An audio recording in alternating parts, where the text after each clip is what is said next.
Mars! Anong chika natin dyan? Okay, sorry for the delay, no? I sincerely apologize. Naka-public ba to? Loko. Comment.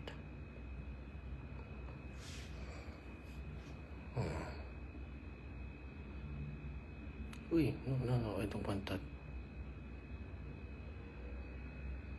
Loko. In comment. Hindi ba yun? Sorry, dry yung lips ko. Mga Mars, naririnig ba ako? Klaro naman. Hindi kayo maka-comment. Sorry. Daniela. Special, Naririnig ako, Mars. Comment mo nga kung yes. Baka kasi may problema pala yung audio. Tapos, Diyos ko, ang tagal. Marky! Okay, Marky, Daniela. Naririnig naman ako ng maayos. Kasi ayaw ko tsumika ng tsumika, dire-diretso, ng banat. Tapos, hindi pala maayos yung audio. Kaya, I'm asking for confirmation sana. Klaro, okay. Okay, ate. Noted. Noted po, klaro. Ate, naririnig ka namin. Okay. Sensya na. Kasi nakaano ako ngayon, do not disturb. So, baka nagme-message kayo. Diba? Siyempre, para walang notifications. So, pasensya na mga Mars, Diyos ko. Kinarma ako agad. Grabe, no? Grabe, bilis talaga ng karma. Alam ng universe, Alam ni Lord na meron tong sisirain buhay na naman tonight. May gagawin na naman tong masama. Loko, maklamp ka dyan. Illegal parking. Tinabos ko pa sa police station, hassle. Diyos ko, mura lang naman dito. Nahaselan lang ako dun sa proseso na kukunin mo yung slip, pupunta ka dun sa police station, naghabal-habal ako motor, pila ka dun sa fine, bayad ng fine, pirma, bigay ID, lisensya, and yun, ending, na-late ako sa ating usapan ng alas 8. So, I sincerely apologize for that, mga Mars, no? Pasensya na kung nagmukha akong talk shit sa inyo. Hindi ko yun sinasadya. It's out of my control. Pero ito ako, na-delay man ng 1 hour. You know, nandito pa rin ako, totoo pa rin ang pangako at bubusugin kayo ngayong gabi. Mahinahon dito yung pointers ko sa kabilang phone. Ni-screenshot ko na. So, hindi yun pang quiz, hindi yun reviewer, no? Literal yun na pointers to review ko. Literal yun na flow siya na mga kailangan kong sabihin. Kasi syempre, sa dami nito, maguguluhan na ako. Tapos pag nadala pa ako ng silakbunan namin, kilala niyo naman ako pag ano ba yun yung brief ko? Wait lang, tatago ko lang yung brief ko, nakakailang eh.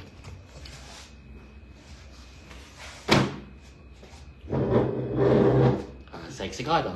Panis. Wait lang.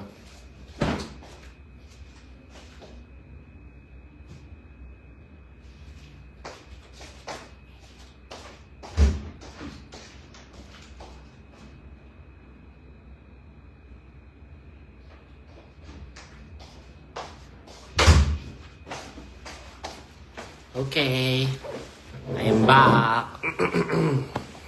So, meron na akong dalang pillow para comfy habang nagchichismisan. Ano ba Wait lang natin iba. So, intay pa siguro tayo ng mga 3 minutes. O habang nag-iintay tayo ng mga 3 to 5 minutes bago makarating yung iba, pag-usapan mo natin ibang topic. Ano tawag dito? Ano ba yun yung parang hindi muna siya main event? Parang adlib muna, adlib. Ito pala ang chismis dyan, Ang chika kay Mary, wag na lang sana makalabas, Atin-atin na lang. Ayaw ko syempre, baka sabihin nila chismoso ako, di ba? Nakakahiya naman. Hindi pala alam ni Chito. Ang nangyari pala dyan, alam niyo yung sikretuhan between husband and wife. Not about not about may kabit or merong third party, sikreto na babae, sikreto na lalaki. No, not about that. Alam niyo yung thing na kailangan mong ilihim sa asawa mo yung isang bagay kasi magagalit siya eh. Alam niyo yung ganong thing, yung tinatago mo sa asawa mo not because gusto mo siyang paglihiman, ayaw mo lang na magalit siya. So parang ang dating kay Neri, parang gusto niya yatang i-surprise si Chito na, eto na, malaki na yung kita natin, mayaman na tayo agad, something like that. Eh yun, nagkabuliliusuhan. So, ang chika pala dyan, base sa someone close to them. Hindi pala alam ni Chito. Ayan. Anyway, yun yung isa nating adlib habang iniintay yung iba. Meron pa tayong mga 5 minutes siguro. Iba pang adlib. Pa ba? Unahin ko na ba yung kay Christine? Bawal pala ako magbanggit ng pangalan dito para maiwas sa kaso. Diba? Eto. O sige, ano na? Okay, pwede na to. 126, hindi na masama. Paki-screenshot nga. Mga close friends ko dyan. Paki-screenshot ako ha. Gusto ko lang makita yung number of viewers. Kasi yung phone ko nakasalansan ng maayos. May Johnny Walker na gold label sa likod ng phone ko. Tapos meron pang isang Johnny Walker na gold label. Ito nakapwestahan na to eh. Tapos may tig-piso dito sa harapan para may stopper ba. Ano na to, pipicturean ko para makita nyo ha. Ayan. Loko. So hindi ko na siya pwedeng gawin. In short, hindi ako makakapag-screenshot. So can you do the screenshot for me? Thanks so much. English eh. Siyempre, yung mga stories English. Ang hassle itong chismis na to. Now, kahapon, I was playing badminton. Yesterday night, I was playing badminton. And then suddenly, my friends messaged me and told me like, oh my God, are you still awake, friend? Because the ex-girlfriend of Anthony Jennings just posted a lot of story credits. So I was like, damn. So I stopped playing badminton, you know. And I was like, okay, I'm gonna check this out. So when I stopped playing badminton, I went to my Instagram account and then suddenly, oh my God, it's straight English with proper grammar. And I was like, OMG, what kind of chismis is this? I'm not used to this chismis. Like, straight English with proper wordings, with proper grammar, with proper punctuation. What the hell? Shook ako. Bakit? Baka kalaban nila, hindi ako marunong mag-English. My God, I will not stay long abroad. Tama ba yun? I will not survive abroad if my English is wrongfully. Okay. Okay na, 150k na. Englishan to. Kasi English yung story eh. So, Englishan to, ha? Ito na pointers. Number 1. Alam ba ni Rico ang lahat? Hindi!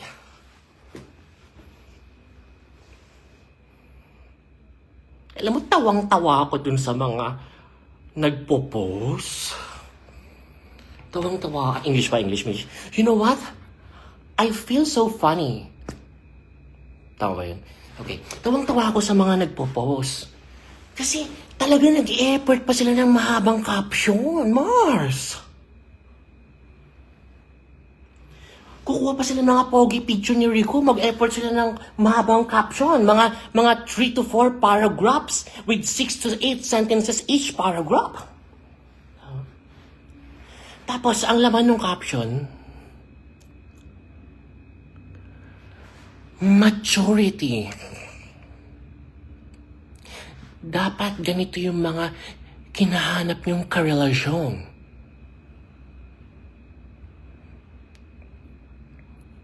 Yung matured na lalaki. I was like, you know, pagkabasa ko ng title, I was like,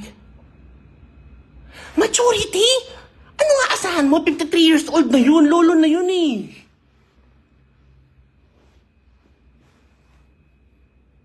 Diba? Hindi nag-iisip ba yung iba?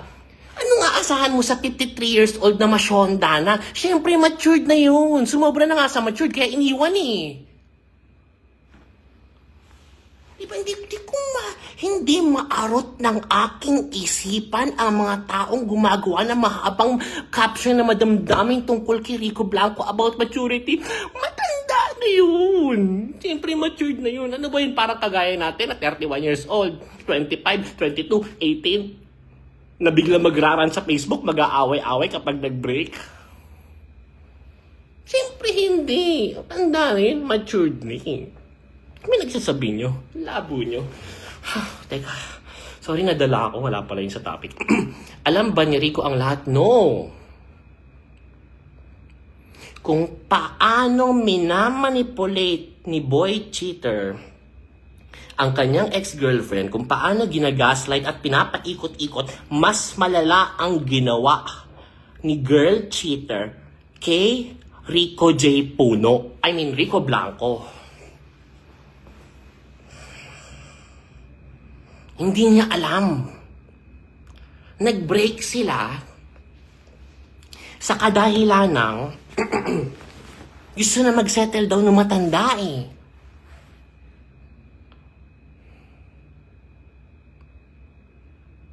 Hindi ko alam kung ano yung tunay na eksena, no? Ayaw kong magaling. Ayaw kong magbida-bida. Knocks after mag-live, ayaw magbida-bida. Wow! Ayaw ko lang magkamali. Kasi pag nagkamali ako, mawalan ako ng credibility sa chismis. Like sa chismis ko, hindi na kayo maniniwala. So, kailangan careful ako sa mga binibitawang konsulta kung wala naman ako maayos sa ebidensya.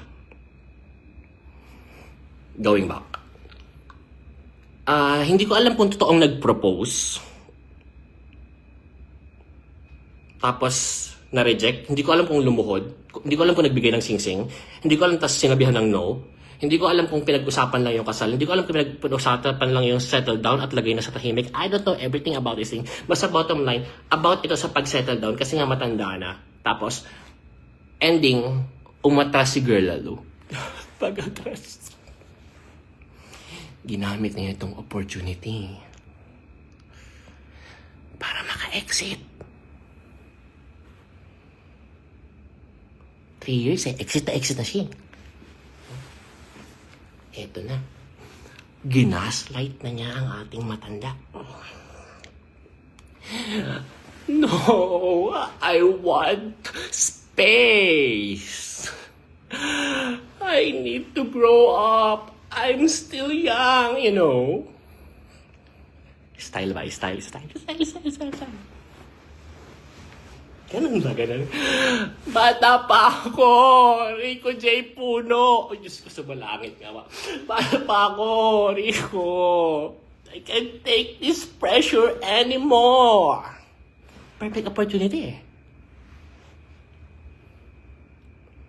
Tama? Umexit na. Doon sila hiwalay. Eto ang malupit dyan. Saan ba ako? Tumitigas pa ba ang sandata? Diyos ko. Ano lang to, nagpatawa lang ako. Hindi ko alam. I mean, alam niyo naman yun kung nakafollow na kayo sa akin at matagal na akong kilala for the past few years. Madidifferentiate nyo agad kung ano yung humor ko lang at ano talaga yung legit na chismis. So, kung tumitigas pa ba ang sandata, we will not answer that, no? It's more on humor lang siya. Let's focus with the agenda. Review of the Rick Mar breakup. Oh, okay, I'm done with it. Okay? Ano yung nangyari sa hiwalayan? Timeline of the affair based sa ating legit source na H-MUA. Ano ba H-MUA? Hair and makeup artist. Okay. H-MUA. Timeline. Meron silang series. I'm not quite sure about the series. Siyempre, baka nanonood yung ex-girlfriend eh. Grabe, Englishan talaga yun. So, kailangan makisabay ako sa English. Baka sabihin niya, mahina ako sa English, nakakahiya naman, baka mapahiya tayo, di ba? Siyempre, kailangan tayo itaas ang ating, mosang flag. I'm not quite sure what's the series all about. Panis. But what I'm sure about, tama ba yun? Pinapaikot-ikot lang. Basta ang alam ko lang, nag-shoot pa lang sila, may pampyangan na nagaganap. Meron na mga lihim na pagtatagpo na nagaganap behind Rico. Meron na mga Pwede ko ba sabihin yun? Baka may mga 15 years old na mosang na nakikinig dito. So, kailangan kong alalay sa salita ko. Meron ng mga intimacies na nagaganap outside the camera. In short, sila pa ni Rico, sila pa ng ex-girlfriend. Nagsisimula pa lang yung shoot ng series or in the middle, may affair na. Compare. Medyo affected lang ako. May mga sakit lang in my past na binuksan. May mga sugat lang sa aking nakaraan na nabuksan because of the issue. Specifically, I remember from the screenshots, sabi pa ni ex-girlfriend, sabi niya sa akin, matutulog na siya. Yun pala, ito pala nangyari. So, sabi daw ni boy cheater kay ex-girlfriend na matutulog na, sleep na daw. Pero yun pala, nagpunta pala sa bahay ni girl cheater. So, grabe, may sakit na nabuksan or sugat na nabuksan in my past. So, sakit nun. Alam ko yung feeling.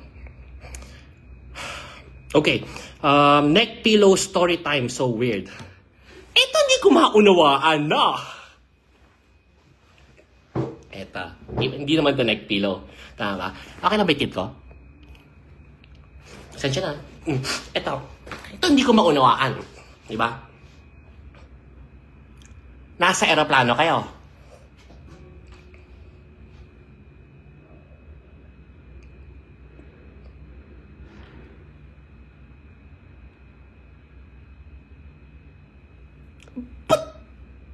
Hindi naglalag.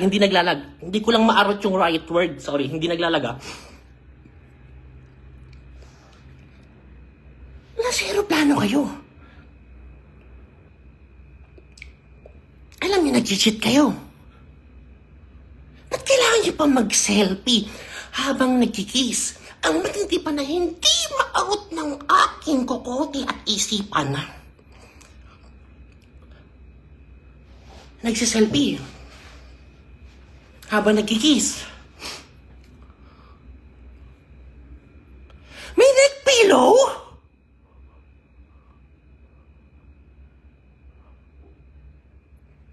Hindi niyo man lang inalis yung neck pillow? Ganun ba? Normal ba yun sa mga magjowa? Saka mag-asawa? Ganun o. Diba ang kapal yung neck pillow eh. Kasi nire-relax na pantulugan. Tama. Tapos kikis ka pa ganun o. Tapos yung isa rin. Tapos saka kayo mag-selfie. Yun! Yun yung una kong napansin eh. Una eh, may ginagawa na kayong mali. Mag-selfie pa kayo. Pangalawa, maintindihan ko yung nag-selfie kayo kung kayo nasa katinoan kayo at hindi kayo mga isip bata, no? Like, okay, we're cheaters. Souvenir. Smile. Tama? Tago mo ngayon. Ilagay mo sa vault, hidden folder. Password. Hindi ito makita ng explorer. Maintindihan ko yun eh. Ang hindi ko maintindihan, ang hindi ko maunawaan, no? Bakit kayo magsiselfie habang nagkikiss? Matindi pa dun, may neck pillow pa. Ewan ko. Nawawala ako sa tamang hulog ng aking pag-iisip. Kami naiisip ko yung neck pillow na yan. Okay, moving on. Maris affair with another artista. Ito, nahuli to ni Rico. In the middle of the relationship, there is this one instance with one may isang pambihirang pagkakataon na nalaman ni Rico na merong kalandian si girl cheater na isang artista, isang sikat na aktor. And kung paano ginaslight ni boy cheater sa ex-girlfriend. Ganun din yung style. Wala yan. Ka-work ko lang yan. Pero pinalampas. Strike one. So, ngayon, nung napapansin na ni Moshonda na okay, here we go again. Pangalawa na naman to. So, parang let go na lang. Alam ko na mangyari dito. So, bottom line, hindi alam ni Rico about sa affair kay boy cheater. Kung paano tayo na-update na ex-girlfriend recently is kasabay rin siyang na-update. So, it's very hurtful for him. And at the same time, para rin siya nakalaya. Parang, jackpot, nakalaya ako sa babaeng to. Sarap din yan sa feeling. Okay. Ito. Affair with 2 other women. Nung sumikat na si boy cheater, ito nakausap ko talaga yung 2 babae. Meron siyang 2 ginawa, meron siyang 2 chiniks, meron siyang 2 binengbeng. Na 2 pribadong babae or mga sexy models on Instagram, something like that, pero hindi mga artista. Habang jowa pa yung ex-girlfriend at habang kalandian niya si girl cheater. So, in short, 4 pinagsabay-sabay niya. Di nyo ngayon may gets kung bakit nanginginig yung di nyo ngayon magigets kung bakit hindi niya dinilit yung mga conversation.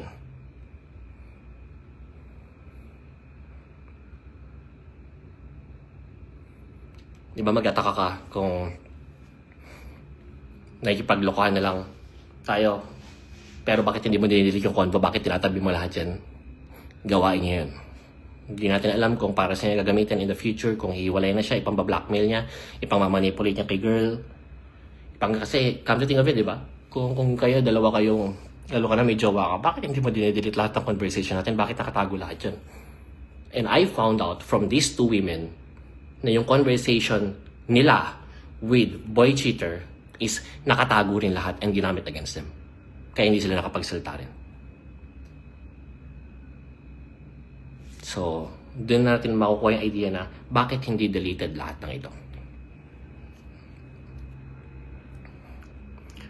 Truth behind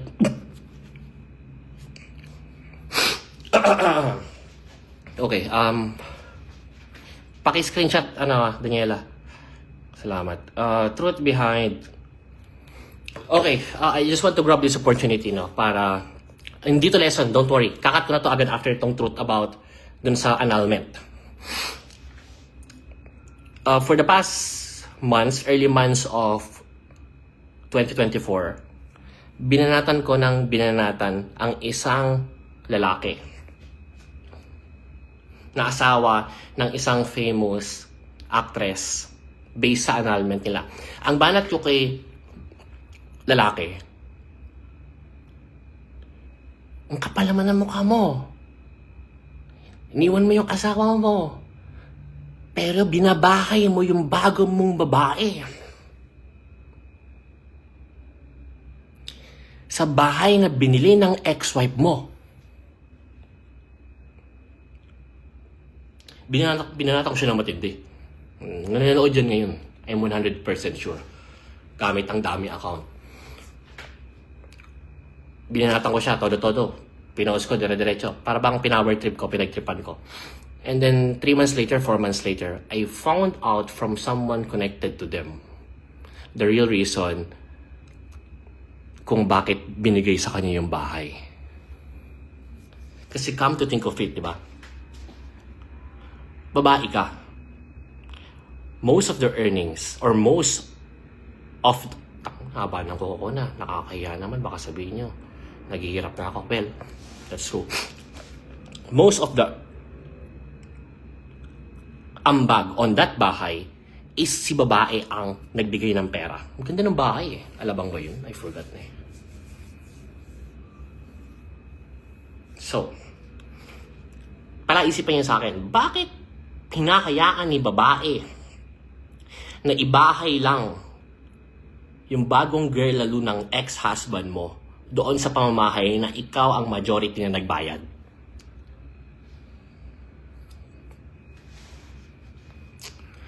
So, ang dahilan pala ng hiwalay ng mag-asawa nahuli pala si girl.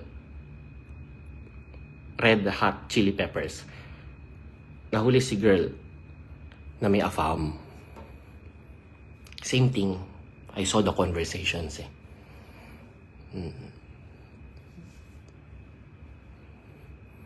May AFAM pala. So parang si girl, para matapos na lang to dahil ako na may nagkamali, ako na may nag-cheat.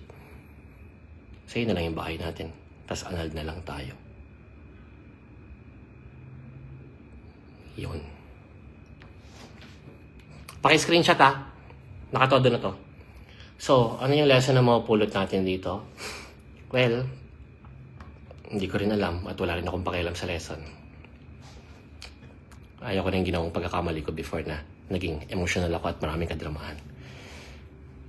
Paki-screenshot ha. Up.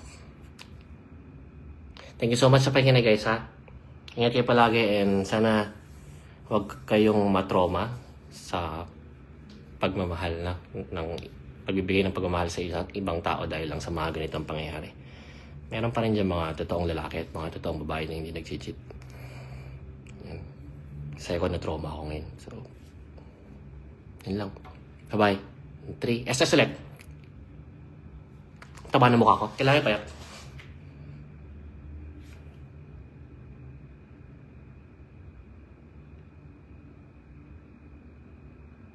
Bye-bye. God bless you. Salamat sa 250,000 na nanood.